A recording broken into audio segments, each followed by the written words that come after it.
வணக்கம். இது சூப்பர் 60 வழங்குவதற்காக நான் சிவரஞ்சனி. முதலாவதாக, பொங்கல் திருநாளை ஒட்டி வரும் 12ஆம் தேதி முதல் சிறப்பு பேருந்துகள் இயக்கப்பட உள்ளன. பொங்கலுக்கு சுமார் 17,000 சிறப்பு பேருந்துகள் இயக்கப்பட உள்ளதாக தமிழக அரசு அறிவித்துள்ளது. பொங்கல் பண்டிகையை கொண்டாட சென்னை உள்ளிட்ட முக்கிய நகரங்களில் இருந்து பலர் சொந்த ஊர்களுக்கு செல்ல உள்ளனர். அதற்காக நடப்பாண்டு 16,932 சிறப்பு பேருந்துகள் இயக்கப்பட உள்ளன. குறிப்பாக சென்னையிலிருந்து பிற ஊர்களுக்கு 10,749 சிறப்பு பேருந்துகள் இயக்கப்பட உள்ளன. ஜனவரி 12ஆம் தேதி முதல் 14ஆம் தேதி வரை இந்த சிறப்பு பேருந்துகள் இயக்கப்படுகின்றன. பொங்கல் சிறப்பு பேருந்துகளுக்காக 12 முன்பதிவு மையங்கள் செயல்படவிருப்பதாக போக்குவரத்து அமைச்சர் எஸ். சிவசங்கர் தெரிவித்துள்ளார். இது தொடர்பாக செய்தியாளர்களை சந்தித்த அமைச்சர் முதல் முறையாக கோயம்பேடு பேருந்து நிலையத்திலிருந்து ஜெயங்கொண்டம் மற்றும் அரியலூர் செல்வதற்கும், பூந்தமல்லி பைபாஸ் பேருந்து நிலையத்தில் இருந்து ஓசூர், கிருஷ்ணகிரி, தருமபுரி செல்வதற்கும் மற்றும் சேலத்தில் இருந்து பெங்களூரு செல்வதற்கும் பேருந்துகள் இயக்கப்படுவதாக கூறினார். கோயம்பேடு, தாம்பரம் தவிர இந்த வருடம் பூந்தமல்லியில் முதல் முறையாக முன்பதிவு மையம் செயல்பட இருக்கிறது. எனவே இந்த முறை அதேபோல கண்டிப்பாக ஆய்வு செய்யப்படும். கூடுதல் கட்டணம் வசூலிக்கின்ற புகார் எழுகின்ற பட்சத்தில் அவர்கள் மீது நடவடிக்கை எடுக்கப்படும். அதில் எந்த தயவுதாட்சணியும் இருக்காது. இப்பொழுது அவர்களை அழைத்து பேசிய பிறகு அந்த கூடுதல் கட்டணம் வசூலிக்க மாட்டோம் என்ற உறுதியை அவர்கள் அளித்திருக்கிறார்கள். பொங்கல் பரிசு தொகையான 1000 ரூபாயை பயனாளிகளின் வங்கிக் கணக்கில் செலுத்த வாய்ப்பில்லை என கூட்டுறவுத்துறை அமைச்சர் பெரியகருப்பன் தெரிவித்துள்ளார். வேலு நாச்சியாரின் 299வது பிறந்த நாளையொட்டி சிவகங்கை மாவட்டம் பையூர் கிராமத்தில் உள்ள வேலு நாச்சியாரின் நினைவு மண்டபத்தில் அமைச்சர் பெரியகருப்பன், சிவகங்கை எம்பி கார்த்தி சிதம்பரம், எம்எல்ஏ தமிழரசி மற்றும் சிவகங்கை ஆட்சியர் மதுசூதனன் ரெட்டி ஆகியோர் மரியாதை செலுத்தினர். பின்னர் செய்தியாளர்களிடம் பேசிய அமைச்சர் பெரியகருப்பன், எதிர்க்கட்சியாக இருந்தபோது பொங்கல் பரிசு தொகை பற்றி திமுக தலைவர் தெரிவித்த கருத்து தவறாக புரிந்து கொள்ளப்பட்டதாக விளக்கம் அளித்தார். தமிழக விவசாயிகள் பயிரிட்டுள்ள சுமார் 12 கோடி கரும்புகளில் இருந்து தரமான 2 கோடியே 19 லட்சம் கரும்புகள் கொள்முதல் செய்யப்பட்டு பயனாளிகளுக்கு பொங்கல் பரிசு தொகுப்பில் வழங்க நடவடிக்கை எடுக்கப்பட்டு வருவதாகவும் அமைச்சர் பெரியகருப்பன் தெரிவித்தார். அதாவது 5000 ரூபாய் கொடுக்க வேண்டும் என்று அன்றைக்கு எதிர்க்கட்சி தலைவராக இருந்த இன்றைய நம்முடைய தமிழகத்தின் முதலமைச்சர் தளபதி அவர்கள் கோரிக்கை வைத்தார். பொங்கலுக்கு வழங்குகின்றது எந்த சூழ்நிலையில் சொன்னாங்க? அன்று கொரோனா வெகுவாக பாதித்திருந்த காலகட்டம். அந்த நேரத்தில் 5000 கேட்டார். அவர் பொங்கலுக்காக 5000 கொடுங்கன்னு சொல்லல. போதைப் பொருள் இல்லாத தமிழ்நாட்டை உருவாக்கிட வேண்டும் என காவல்துறைக்கு முதல்வர் ஸ்டாலின் உத்தரவிட்டுள்ளார். போதைப் பொருட்கள் தடுப்பு நடவடிக்கைகள் குறித்த ஆய்வுக் கூட்டத்தில் முதல்வர் ஸ்டாலின் கலந்து கொண்டார். அப்போது கஞ்சா, குட்கா தொடர்பான குற்றங்களில் ஈடுபடுவோரின் சொத்துக்களை பறிமுதல் செய்ய வேண்டும் என அறிவுறுத்தினார். பள்ளி, கல்லூரிகளில் போதைப் பொருட்கள் தடுப்பு விழிப்புணர்வு பிரச்சாரங்களை அதிகப்படுத்த வேண்டும் என கேட்டுக் கொண்டார். தொடர் குற்றங்களில் ஈடுபடுவோரிடம் உறுதிமொழி பெறுவது கட்டாயமாக்கப்பட வேண்டும் எனவும், கஞ்சா, குட்கா வழக்குகளில் உடனடியாக குற்றப்பத்திரிகை தாக்கல் செய்து தண்டனை பெற்று தர வேண்டும் எனவும் முதல்வர் குறிப்பிட்டார். மருந்து வகை போதைப் பொருட்களை கட்டுப்படுத்துவதற்காக மருந்து கடைகளிலும் தீவிர சோதனை நடத்திட வேண்டும் என்று முதல்வர் உத்தரவிட்டுள்ளார். அதிமுக பொதுக்குழு தொடர்பான வழக்கை உச்சநீதிமன்றம் இன்று பிற்பகல் விசாரிக்கிறது. எடப்பாடி பழனிசாமி தலைமையில் ஜூலை 11ஆம் தேதி நடைபெற்ற பொதுக்குழு கூட்டம் செல்லும் என்று சென்னை உயர்நீதிமன்றத்தின் 2 நீதிபதிகள் அளித்த தீர்ப்பை எதிர்த்து ஓ. பன்னீர்செல்வம் தரப்பில் உச்சநீதிமன்றத்தில் மேல்முறையீடு செய்யப்பட்டது. இதனிடையே எடப்பாடி பழனிசாமி தாக்கல் செய்த இடைக்கால மனுவில் அதிமுக பெயரை குறிப்பிட்டு ஓ. பன்னீர்செல்வம் எந்தவிதமான இடையூறும் செய்யக்கூடாது என்று தெரிவித்திருந்தார். இந்த வழக்கு கடந்த 15ஆம் தேதி விசாரணைக்கு வந்தபோது எழுத்துப்பூர்வமான வாதங்களை தாக்கல் செய்ய அனைத்து தரப்பினருக்கும் உச்சநீதிமன்றம் உத்தரவிட்டிருந்தது. தொடர்ந்து அதிமுக பொதுக்குழு தொடர்பான வழக்குகளின் விசாரணையை ஜனவரி 4ஆம் தேதிக்கு ஒத்திவைத்து உத்தரவிட்டது. இந்த வழக்கு ஜனவரி 4ஆம் தேதி பிற்பகல் 2 மணிக்கு மீண்டும் விசாரணைக்கு வருகிறது. ஒருங்கிணைப்பாளர், இணை ஒருங்கிணைப்பாளர் பெயரில் தேர்தல் ஆணையம் அதிமுக அலுவலகத்திற்கு அனுப்பிய கடிதத்தை அவர்கள் பெற மறுத்த நிலையில் இந்த வழக்கின் விசாரணை முக்கியத்துவம் வாய்ந்ததாக கருதப்படுகிறது. சென்னை விருகம்பாக்கத்தில் பெண் காவலரிடம் அநாகரிகமாக நடந்து கொண்ட புகாரில் திமுக இளைஞரணி நிர்வாகிகள் 2 பேர் கைது செய்யப்பட்டனர். சென்னை விருகம்பாக்கத்தில் கடந்த 31ஆம் தேதி இரவு திமுக சார்பில் அன்பழகன் நூற்றாண்டு விழா பொதுக்கூட்டம் நடைபெற்றது. அப்போது பாதுகாப்பு பணியில் ஈடுபட்டிருந்த பெண் காவலரிடம் தவறாக நடந்து கொண்டதாக திமுக இளைஞரணி நிர்வாகிகளான ஏகாம்பரம், பிரவீன் ஆகியோர் மீது குற்றச்சாட்டு எழுந்தது. இது தொடர்பாக பெண் காவலர் அளித்த புகாரின் பேரில் வழக்கு பதிவு செய்த போலீசார் அங்கிருந்த சிசிடிவி பதிவுகளை ஆய்வு செய்ததுடன் சாட்சியங்களிடம் விசாரணை நடத்தினர். அதன் அடிப்படையில் பெண்களுக்கு எதிரான வன்கொடுமை தடுப்புச் சட்டம் பதிவு செய்யப்பட்டு இரு திமுக நிர்வாகிகளும் கைது செய்யப்பட்டு நீதிமன்ற காவலில் சிறையில் அடைக்கப்பட்டனர். இதனிடையே கட்சியின் கட்டுப்பாட்டை மீறியதுடன் கட்சிக்கு அவப்பெயர் ஏற்படும் வகையிலும் செயல்பட்டதால் இருவரையும் கட்சியின் அடிப்படை உறுப்பினர் உள்ளிட்ட அனைத்து பொறுப்புகளிலிருந்தும் தற்காலிகமாக நீக்குவதாக திமுக பொதுச் செயலாளர் துரைமுருகன் அறிவித்துள்ளார். திரையரங்களில் பார்வையாளர்களுக்கு சுகாதாரமான இலவச குடிநீர் வழங்குவதை உரிமையாளர்கள் உறுதி செய்ய வேண்டும் என்று உச்சநீதிமன்றம் உத்தரவிட்டுள்ளது. ஜம்மு காஷ்மீரில் மல்டிபிளெக்ஸ் மற்றும் திரையரங்களுக்கு படம் பார்க்க வருவோர் வெளியிலிருந்து உணவுப் பொருட்கள் மற்றும் தண்ணீர் கொண்டு வரலாம் என்று ஜம்மு காஷ்மீர் உயர்நீதிமன்றம் உத்தரவிட்டிருந்தது. இந்த உத்தரவை எதிர்த்து உச்சநீதிமன்றத்தில் மேல்முறையீடு செய்யப்பட்டது. இந்த வழக்கில் தீர்ப்பு வழங்கிய உச்சநீதிமன்றம் வெளியிலிருந்து உணவு மற்றும் குளிர்பானங்களை திரையரங்கத்திற்குள் கொண்டு செல்வதற்கு தடை விதித்தது. இருப்பினும் அனைத்து திரையரங்குகளிலும் பார்வையாளர்களுக்கு சுகாதாரமான குடிநீரை இலவசமாக வழங்க வேண்டும் என்று நீதிபதிகள் உத்தரவிட்டனர். குழந்தைகளுக்கான உணவுப் பொருட்களை அனுமதிக்கலாம் என்றும் நீதிபதிகள் தெரிவித்தனர்.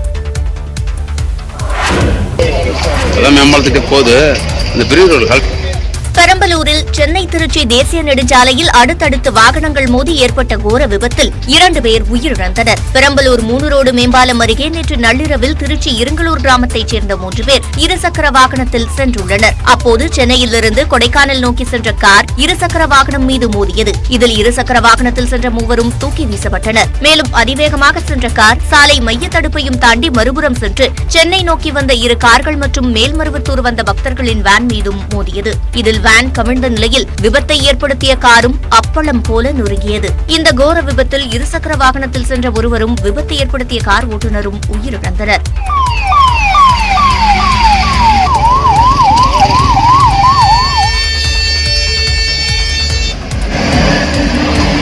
காயமடைந்த 25க்கும் மேற்பட்டோர் பெரம்பலூர் அரசு மருத்துவமனையில் அனுமதிக்கப்பட்டனர். விபத்து காரணமாக அப்பகுதியில் சுமார் 1 மணி நேரம் போக்குவரத்து பாதிக்கப்பட்டது. அமைச்சர் மூர்த்தி நடத்திய பேச்சுவார்த்தையில் உடன்பாடு ஏற்படாததால் இந்த ஆண்டு அவனியாபுரம் ஜல்லிக்கட்டை மாவட்ட நிர்வாகமே நடத்த முடிவு செய்யப்பட்டுள்ளது. அவனியாபுரம் ஜல்லிக்கட்டு ஜனவரி 15ஆம் தேதி நடைபெறவுள்ளது. போட்டியை நடத்தும் கமிட்டி உரிமை தொடர்பாக இரு பிரிவினரிடையே கருத்து வேறுபாடு ஏற்பட்டதால் சில ஆண்டுகளாக மாவட்ட நிர்வாகமே போட்டியை நடத்தி வருகிறது. இந்நிலையில் இந்த ஆண்டு போட்டியை நடத்துவது தொடர்பாக மதுரை மாவட்ட ஆட்சியர் அலுவலகத்தில் அமைச்சர் மூர்த்தி தலைமையில் பேச்சுவார்த்தை நடைபெற்றது. இதில் உடன்பாடு ஏற்படாத நிலையில் இந்த ஆண்டும் ஜல்லிக்கட்டு போட்டியை மாவட்ட நிர்வாகமே நடத்த முடிவு செய்யப்பட்டது. விவசாயிகள் நாங்கள் சேர்த்துக்கிறோம், எவ்வளவு பேர் வந்தாலும் நாங்கள் சேர்த்துக்கிறது தயார். சம்பந்தம் சேர்க்க சொன்னா ஆலோசனை கமிட்டியில தான் நாங்கள் சேர்க்க முடியும். அதான் உண்மை. அதை சொன்னா கேட்க மாட்டாங்க. இந்த மாதிரி அவங்க விழா கமிட்டியில் சேருங்கன்றாங்க. இது நாங்கள் சேர்க்க முடியாதுன்னு சொல்லி நாங்கள் மாவட்ட ஆட்சித்தலைவருக்கு அண்ணன் மூர்த்தனைன்னு சொல்லிட்டு நாங்கள் வந்துட்டோம். கரூரில் வீரபாண்டிய கட்டபொம்மன் பிறந்தநாள் கொண்டாட்டத்தின் போது பெண் எஸ்ஐ மீது தாக்குதல் நடத்தப்பட்டது. கரூரில் வீரபாண்டிய கட்டபொம்மன் பிறந்தநாள் விழா கொண்டாட்டத்தின் போது பெண் காவலர் மீது தாக்குதல் நடைபெற்ற புகாரில் போலீசார் தடியடி நடத்தினர். கரூர் ஜவஹர் பஜார் பகுதியில் பொது அமைதிக்கு குந்தகம் விளைவிக்கும் வகையில் அதிக ஒலி எழுப்பிக் கொண்டு அதிவேகத்தில் சிலர் சென்றதாக கூறப்படுகிறது. அப்போது அவர்களை மடக்கிய பெண் எஸ்ஐ பானுமதியை சிலர் தாக்கியதாக குற்றம் சாட்டப்படுகிறது. இதன் விளைவாக போலீசார் கூட்டத்தை கலைக்க தடியடி நடத்தினர்.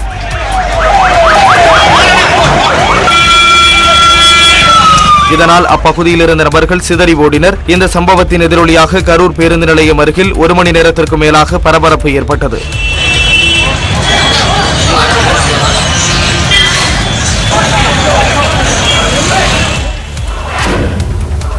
தேனி மாவட்டம் பெரியகுளம் அருகே இரு தரப்பினருக்கிடையே ஏற்பட்ட மோதலில் ஒருவர் கொல்லப்பட்டார். இதனால் அங்கு ஏராளமான காவல்துறையினர் குவிக்கப்பட்டனர். கெங்குவார்பட்டியைச் சேர்ந்த வினோத்குமார் என்பவர் ஜெகதீஸ்வரனுடன் இணைந்து தனக்கு சொந்தமான தென்னந்தோப்பில் மது அருந்தியுள்ளார்.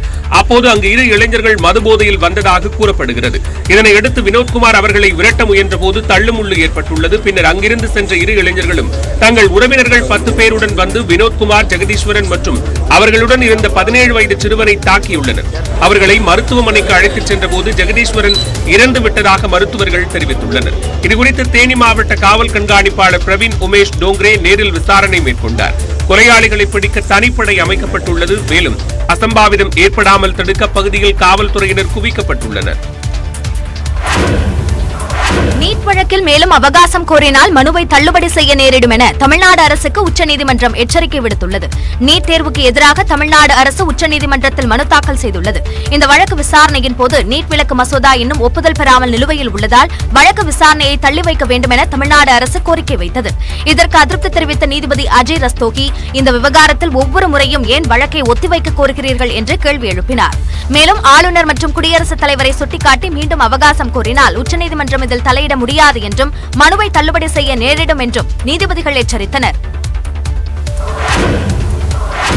மகரவிளக்கு பூஜைக்காக சபரிமலை வரும் பக்தர்கள் பம்பை முதல் சன்னிதானம் வரை உள்ள பகுதிகளில் சமைக்க அனுமதிக்கப்பட மாட்டார்கள் என தெரிவிக்கப்பட்டுள்ளது. சபரிமலை ஐயப்பன் கோயிலில் ஜனவரி 14ஆம் தேதி மகரவிளக்கு பூஜை நடைபெறும் நிலையில் கடந்த 30ஆம் தேதி மாலை நடை திறக்கப்பட்டது. நாள்தோறும் லட்சக்கணக்கான பக்தர்கள் ஐயப்பனை தரிசித்து வருகின்றனர்.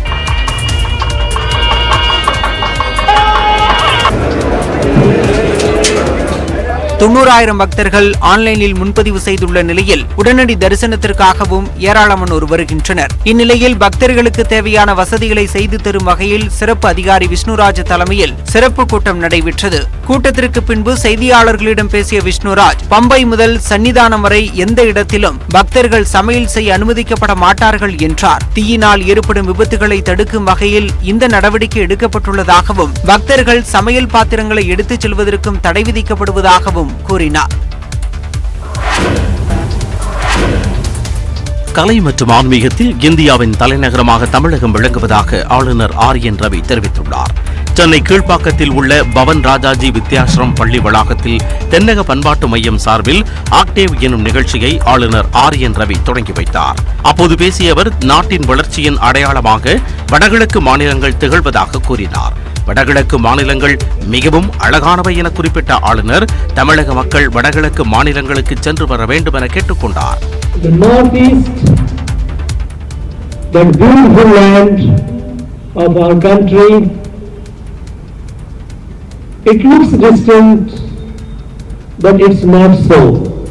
தொடர்ந்து பேசிய ஆளுநர் ஆர்.என். ரவி, வடகிழக்கு மாநிலங்கள் என்றாலே கலவரம் நடைபெறும் ஆபத்தான இடம் என பலரும் எண்ணுவது தவறு என கூறினார். மேலும் ஆங்கிலேயரின் கண்ணோட்டத்தில் பார்த்ததாலேயே அவ்வாறு மக்கள் புரிந்து கொள்வதாக தெரிவித்தார்.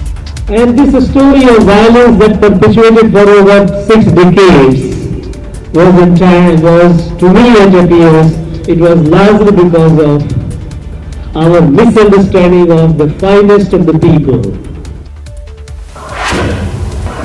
சமூகத்தில் உள்ள அனைவரும் பெண்களுக்கு பாதுகாப்பான அரணாக இருக்க வேண்டும் என தெலுங்கானா ஆளுநர் தமிழிசை சவுந்தரராஜன் வலியுறுத்தியுள்ளார். திருப்பதியில் நடைபெற்ற நிகழ்ச்சியில் பங்கேற்ற பின்னர் தமிழிசை சவுந்தரராஜன் திருமலையில் சாமி தரிசனம் செய்தார். தொடர்ந்து தேவஸ்தானம் சார்பில் தீர்த்த பிரசாதங்கள் வழங்கப்பட்டன. பின்னர் செய்தியாளர்களிடம் பேசிய தமிழிசையிடம், சென்னையில் திமுக கூட்டத்தில் பெண் காவலருக்கு பாலியல் தொல்லை பற்றி கேட்கப்பட்டது. அதற்கு பதிலளித்த அவர், அனைவரும் பெண்களுக்கு அரணாக இருக்க வேண்டும் என வலியுறுத்தினார். பெண்களுக்காக பல நேரங்களில் எல்லாரும் போராடி கொண்டிருக்கின்ற நேரத்தில் எல்லோருமே பெண்களுக்கு பாதுகாப்பா தர வேண்டும். அது குறிப்பா பத்திரிகையில் இருக்கும் பெண்கள், காவல்துறையில் இருக்கும் பெண்கள், பொது இடங்களுக்கு அதிகமா வர வேண்டிய சூழ்நிலைக்கு தள்ளப்படுகிற அரசியலில் இருக்கிற பெண்கள், பொது சேவையில் இருக்கிற பெண்கள், ஆக அவர்களுக்கு பாதுகாப்பு தர வேண்டும் என்பது இதுல எந்த பாராபட்சியும் காண்பிக்கப்படக்கூடாது என்பதிலும் நாம் அரசாங்கத்தினர் கவனமா இருக்க வேண்டும் என்பது எனது கருத்து. தரிசனம் முடிந்து கோவில் வெளியே பிரகாரத்துக்கு வந்த தமிழிசை அங்கு கூடியிருந்த மக்களிடம் இயல்பாக பேசி நலம் விசாரித்தார்.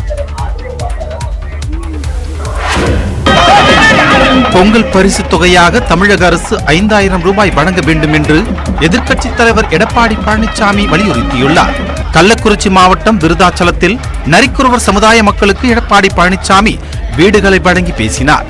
அப்போது அதிமுக ஆட்சி காலத்தில் பொங்கல் பரிசாக 2,500 ரூபாய் வழங்கப்பட்டதாகவும், ஆனால் தற்போதைய அரசு 1000 ரூபாய் மட்டும் அறிவித்திருப்பதாகவும் குறிப்பிட்டார். திமுக எதிர்க்கட்சியாக இருந்தபோது 5,000 ரூபாய் வழங்க வலியுறுத்தியதையும் எடப்பாடி பழனிசாமி நினைவு கூர்ந்தார். நிறைவேற்றுகின்ற இடத்திலே நீங்கள் இருக்கிறீர்கள், மக்கள் கேட்கின்றார்கள், அதனால் நாங்கள் இதை சொல்கின்றோம். நீங்கள் குறிப்பிட்டவாறு, எதிர்க்கட்சியிலே நீங்கள் குறிப்பிட்டவாறு ஒவ்வொரு குடும்பத்துக்கும் 5,000 ரூபாய் வழங்க வேண்டும் என்று இந்த நிகழ்ச்சியை தமிழ்நாட்டின் கலைஞர்களை ஊக்குவிக்க பள்ளிக்கல்வித்துறை அமைச்சர் அன்பில் மகேஷ் நடவடிக்கை எடுக்க வேண்டும் என்று நாம் தமிழர் கட்சி ஒருங்கிணைப்பாளர் சீமான் கோரிக்கை விடுத்துள்ளார். சென்னை நுங்கம்பாக்கத்தில் உள்ள லோயோலா கல்லூரியில் 10ஆம் ஆண்டு வீதி விருது விழா நடைபெற்றது. இந்த நிகழ்ச்சியில் பேசிய நாம் தமிழர் கட்சியின் தலைமை ஒருங்கிணைப்பாளர் சீமான், நாட்டுப்புற கலைகளை உள்வாங்கிய சினிமா தற்போது பூதமாக வளர்ந்து நிற்பதாக தெரிவித்தார். மண்ணின் மக்களின் கலைதான் மகத்தான உருவம் பெற்று இன்னைக்கு திரைக்கலையாக ஒரு பெரும்பூதமாக பறித்து நிற்குது. யாரும் மறுக்க முடியும். இன்னைக்கு இருக்கிற இசை, இன்னைக்கு இருக்கிற கலை வடிவத்தில் எல்லாம் மக்களின் வாழ்க்கை. தொடர்ந்து பேசிய சீமான், தமிழ்நாட்டில் 90% கலைகள் அழிந்துவிட்டதாகவும் பள்ளிக்கல்வித்துறை மூலம் கலைகளை மீட்டெடுக்கவும் ஊக்குவிக்கவும் அமைச்சர் அன்பில் மகேஷ் நடவடிக்கை எடுக்க வேண்டும் என்றும் கேட்டுக் கொண்டார். பள்ளி கல்வித்துறை உதவியில் என்கிறார், உதவும். நான் தம்பி அன்பில் மகேஷுக்கு சொல்றேன், தம்பி இந்த கலைஞர்களை ஊக்கப்படுத்துவதற்கு, இந்த நிகழ்வை பெருமைப்படுத்துவதற்கு நீங்கள் முடிந்தவரை உதவி செய்யுங்கள், அவர்களை ஊக்கப்படுத்துங்கள், உற்சாகப்படுத்துங்கள். 12ஆம் வகுப்பு மாணவர்களுக்கான ஹால் டிக்கெட்டை இன்று முதல் பள்ளிகள் பதிவிறக்கம் செய்யலாம். நடப்பாண்டு 12ஆம் வகுப்பு பொதுத் தேர்வை 8 லட்சம் மாணவ மாணவிகள் எழுத உள்ளனர். தொடர்ந்து அடுத்த மாதம் மாணவர்களுக்கு செய்முறை தேர்வு நடைபெற உள்ளதால் புதன்கிழமை முதல் ஹால் டிக்கெட் வழங்கப்படும் என அறிவிக்கப்பட்டுள்ளது. இதையடுத்து தேர்வுத்துறை இணையதளத்தில் இருந்து அனைத்து பள்ளிகளும் ஹால் டிக்கெட்டுகளை பதிவிறக்கம் செய்து கொள்ளலாம் என அறிவுறுத்தப்பட்டுள்ளது. புதன்கிழமை பிற்பகல் 2 மணி முதல் மாணவர்களுக்கு ஹால் டிக்கெட்டுகள் வழங்கப்படும் என தெரிவிக்கப்பட்டுள்ளது. பொங்கல் பரிசு தொகுப்பு வழங்குவதற்கான டோக்கன் வழங்கும் பணி தமிழ்நாடு முழுவதும் தொடங்கியது. பொங்கலை ஒட்டி தமிழ்நாடு அரசு சார்பில் ரேஷன் கடைகள் மூலம் 1 கிலோ சர்க்கரை, 1 கிலோ பச்சரிசி, 1 முழு கரும்பு மற்றும் 1000 ரூபாய் ரொக்கம் வழங்கப்படுகிறது. சேலத்தில் நகர் பகுதிகளில் ஒரு நாளைக்கு 350 பேருக்கும், கிராமங்களில் ஒரு நாளைக்கு 250 பேருக்கும் பொங்கல் பரிசு டோக்கன்கள் வழங்கப்படுகின்றன. இதேபோல திருச்சியிலும் வீடு வீடாக டோக்கன்கள் வழங்கப்பட்டு வருகின்றன. இந்த நிலையில் சென்னை கோபாலபுரத்தில் உள்ள தமிழ்நாடு நுகர்பொருள் வாணிப கழக சேமிப்பு கிடங்கில் பொங்கல் பரிசு பொருட்கள் விநியோகம் தொடர்பான பணிகளை உணவுத்துறை அமைச்சர் சக்கரபாணி நேரில் பார்வையிட்டு ஆய்வு செய்தார். அதாவது 9ஆம் தேதி முதலமைச்சர் தொடங்கி வைக்கிறாங்க. 9, 10, 11, 12 4 நாளைக்கு கொடுக்கப்படுது. ஏன்னா 13ஆம் தேதி அப்புறம் பொங்கல் வந்து திறந்து வச்சிருக்கோம். 13ஆம் தேதி ஒரு ஸ்பேர் டேயா திறந்து வச்சிருக்கோம். இருளர் பழங்குடியினத்தவருக்கு கட்டப்பட்டு வரும் குடியிருப்புகள் தரம் குறைவாக இருப்பதைக் கண்டு காஞ்சிபுரம் ஆட்சியர் ஆர்த்தி வெகுண்டெழுந்தார்.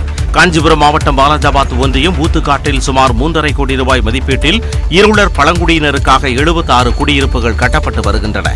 அவற்றை தமிழக ஆதி திராவிடர் நலத்துறை அமைச்சர், குறு சிறு மற்றும் நடுத்தர தொழில் நிறுவனங்கள் துறை அமைச்சர் ஆகியோர் ஆய்வு செய்ய வருவதற்கு முன் காஞ்சிபுரம் ஆட்சியர் டாக்டர் எம் ஆர்த்தி நேரில் ஆய்வு மேற்கொண்டார். ஒவ்வொரு குடியிருப்பிற்கும் 4,62,000 ரூபாய் ஒதுக்கப்பட்டுள்ள நிலையில் அவை தரமற்ற நிலையில் கட்டப்பட்டிருப்பதைக் கண்டு அதிர்ச்சி அடைந்தார். அங்கிருந்த கட்டட ஒப்பந்ததாரரை கடுமையாக சாடினார். ஏழைகளுக்கான குடியிருப்புகளை இவ்வாறு தரமற்ற வகையில் கட்டுவது எந்த விதத்தில் நியாயம் என்று கேள்வி எழுப்பிய ஆட்சியர் ஆர்த்தி ஒப்பந்தத்தை ரத்து செய்வதாகவும் எச்சரிக்கை விடுத்தார்.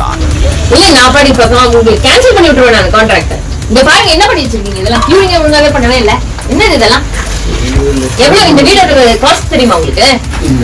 யூஸ்லெஸ்மா நீங்கலாம். ஏன் எங்களுக்கு வீடு கட்டி கொடுக்குறோமா? என்ன இது? என்ன 4,67,000 வீடு போய் இப்படி கட்டி இருக்கலாமா? வீடியோஸ் தான் பாக்குறீங்களா இல்லையா? ஆட்சியரின் இந்த நடவடிக்கை இருளர் மக்களிடையேயும் சமூக ஆர்வலர்கள் மத்தியிலும் வரவேற்பை பெற்றுள்ளது. கடலூர் மாவட்டம் வேப்பூர் அருகே 2 லாரிகளுக்கு நடுவில் கார் சிக்கி நொறுங்கியதில் ஒரே குடும்பத்தைச் சேர்ந்த 5 பேர் உயிரிழந்தனர். காஞ்சிபுரம் மாவட்டத்தைச் சேர்ந்த விஜயராகவன், அவரது மனைவி வத்சலா, தாய் வசந்தலட்சுமி மற்றும் மகன்கள் விஷ்ணு, அதீர்த் ஆகியோர் சென்னைக்கு காரில் சென்று கொண்டிருந்தனர். சர்வீஸ் சாலை தொடங்கும் இடத்தில் லாரி உள்ளிட்ட வாகனங்கள் நிற்பதை பார்த்துவிட்ட விஜயராகவன் காரின் வேகத்தை குறைத்துள்ளார். ஆனால் அந்த காருக்கு பின்னால் வேகமாக வந்த லாரி காரை இடித்து தள்ளியபடி சென்று மற்றொரு லாரியில் மோதியது.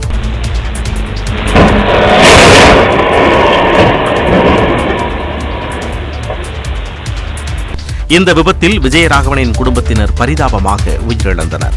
விபத்து ஏற்படுத்திய தெலுங்கானாவைச் சேர்ந்த லாரி ஓட்டுநர் 21 வயதான ஹரிகிருஷ்ணன் மீது வழக்கு பதிவு செய்துள்ள போலீசார் அவரை கைது செய்து விசாரித்து வருகின்றனர். கொடைக்கானல் மலைப்பகுதிகளில் முட்டைக்கோஸ் விலை குறைந்துள்ளதால் விவசாயிகள் கவலை அடைந்துள்ளனர். கொடைக்கானல் மலை கிராமங்களான வில்பட்டி, அட்டுவம்பட்டி, கோவில்பட்டி, அடிசரை, பள்ளங்கி உள்ளிட்ட மலை கிராமங்களில் பல ஏக்கர் பரப்பளவில் முட்டைக்கோஸ் பயிரிடப்பட்டுள்ளது. இந்த நிலையில் மலைப்பகுதிகளில் பெய்த தொடர் மழை காரணமாக முட்டைக்கோஸ் விளைச்சல் அதிகரித்த சூழலில் விலை குறைந்துள்ளது. கடந்த காலங்களில் கிலோ 40 ரூபாய்க்கு விற்பனையான முட்டைக்கோஸ் தற்போது 4 ரூபாய்க்கு விற்பனையாகிறது.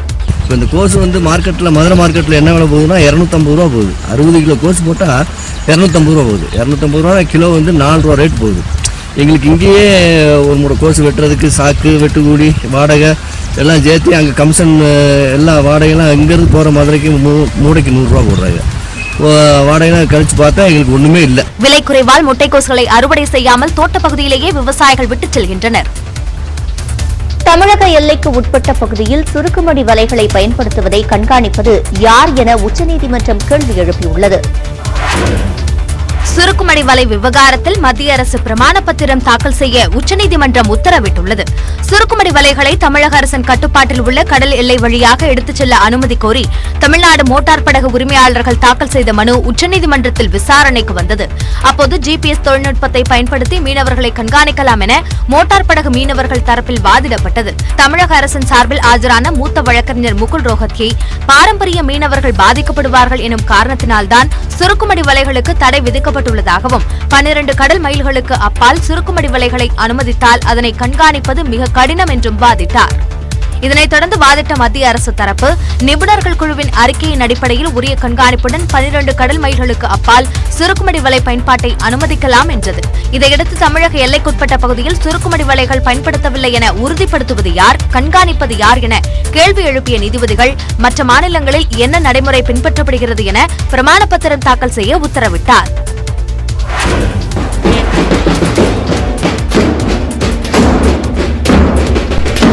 குடியரசு தின விழாவை ஒட்டி தருமபுரி மாவட்டம் பெரியாம்பட்டியில் பல்வேறு விளையாட்டுப் போட்டிகள் நடைபெற்றன. இதில் மாணவர்கள் பலர் கலந்து கொண்டு மல்லர் கம்பம் மற்றும் ஜிம்னாஸ்டிக் சாகசங்களை நிகழ்த்தினர்.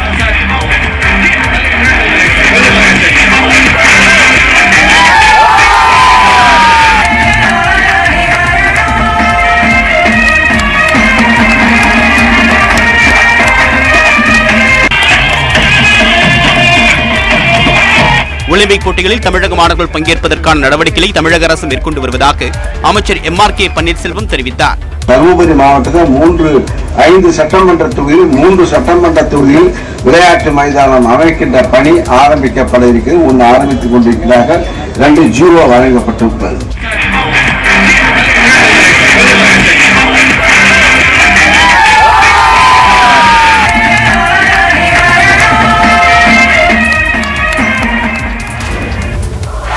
அருகே கிராமத்திற்குள் புகுந்த 2 யானைகளை கண்டு அப்பகுதி மக்கள் அச்சமடைந்துள்ளனர். பேடரஹள்ளி கிராமத்திற்குள் தஞ்சமடைந்துள்ள யானைகள் விவசாய நிலங்களில் உலா வருவதுடன் நெல், வாழை, கரும்பு பயிர்களை சேதப்படுத்தி வருகின்றன.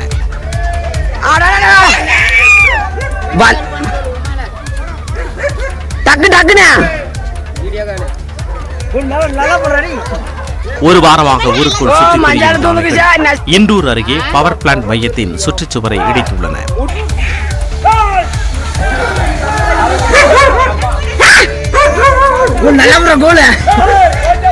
யானைகளை விரட்ட வனத்துறையினர் தீவிர முயற்சி மேற்கொண்டு வருகின்றனர்.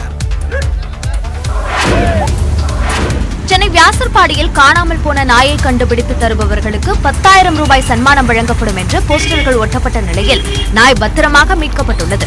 வியாசர்பாடியைச் சேர்ந்த நாகராஜன் என்பவரது வளர்ப்பு நாயான 2 வயது டைசன் வீட்டிலிருந்து திடீரென்று காணாமல் போனது. இதனால் அதிர்ச்சியடைந்த நாகராஜன் மற்றும் அவரது குடும்பத்தினர் வளர்ப்பு நாயை காணவில்லை என தண்டையார்பேட்டை பகுதி முழுவதும் நாயின் புகைப்படத்தோடு அடையாளத்தையும் வெளியிட்டு போஸ்டர்களை ஒட்டியுள்ளனர்.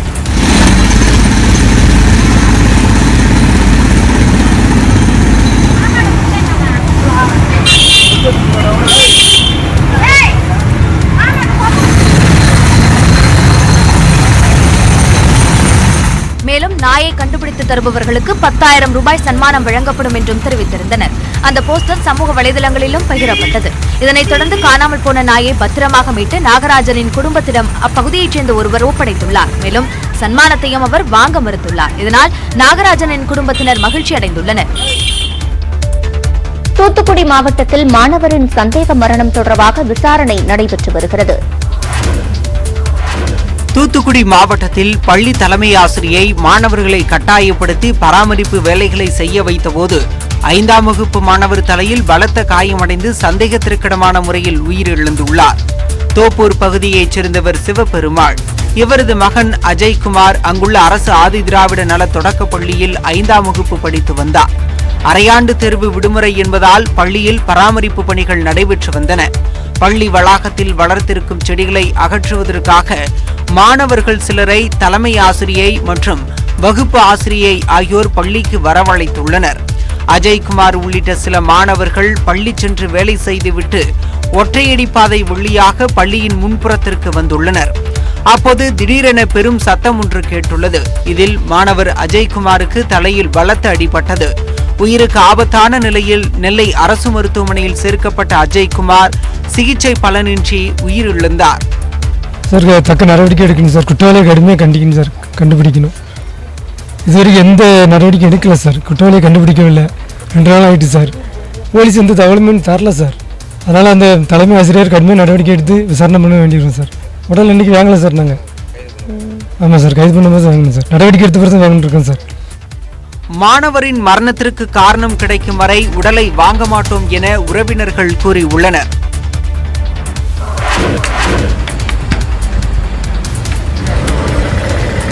பொங்கல் விழாவை முன்னிட்டு ரேக்லா பந்தயத்திற்கான தட்டா வண்டிகளை தயார் செய்யும் பணி சேலத்தில் தீவிரமடைந்துள்ளது. பொங்கல் விழாவை முன்னிட்டு தமிழ்நாட்டில் ஆண்டுதோறும் குதிரை வண்டி மற்றும் மாட்டு வண்டி பந்தயங்கள் நடைபெறுவது வழக்கம். அதன்படி இந்த ஆண்டும் பந்தயத்திற்கு அனைவரும் தயாராகி வருகின்றனர். மாடுகள் மற்றும் குதிரைகளுக்கு பயிற்சி அளிக்கும் உரிமையாளர்கள் தட்டா வண்டிகளையும் தயார் செய்து வருகின்றனர்.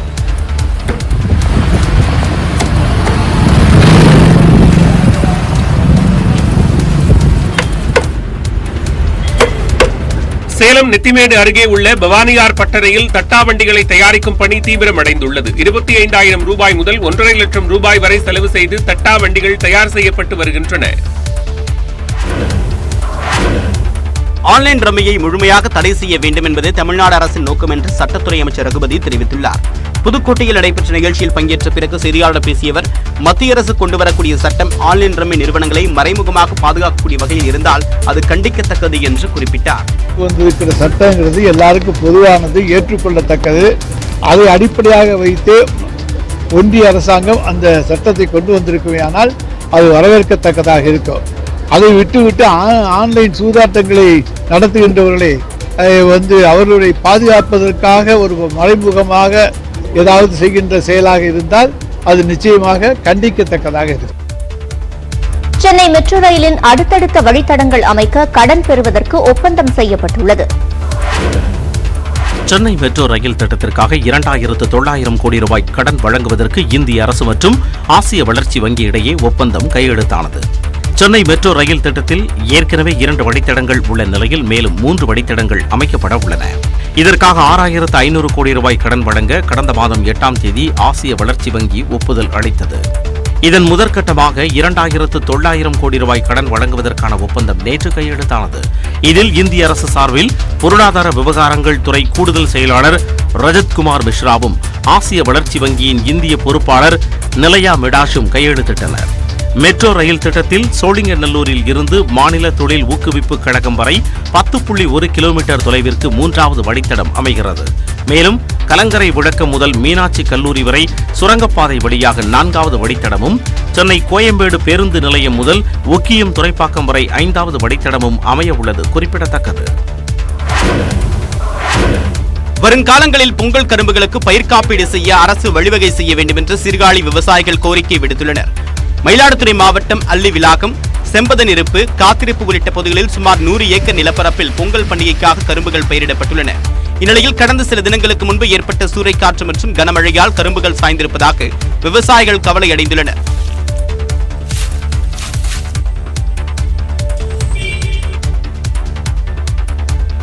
மற்ற பயிர்களுக்கு காப்பீட்டுத் தொகை வழங்கப்படுவது போலவே கரும்புகளுக்கும் வழங்க வேண்டும் என்று கரும்பு விவசாயிகள் வலியுறுத்தியுள்ளனர். பொங்கலுக்கு தொகுப்பு பொருள்ல மாண்புமிகு முதல்வர் அவர்கள் இன்னைக்கு கரும்பை சேர்த்தது வரவேற்கத்தக்க விஷயமா இருக்கு.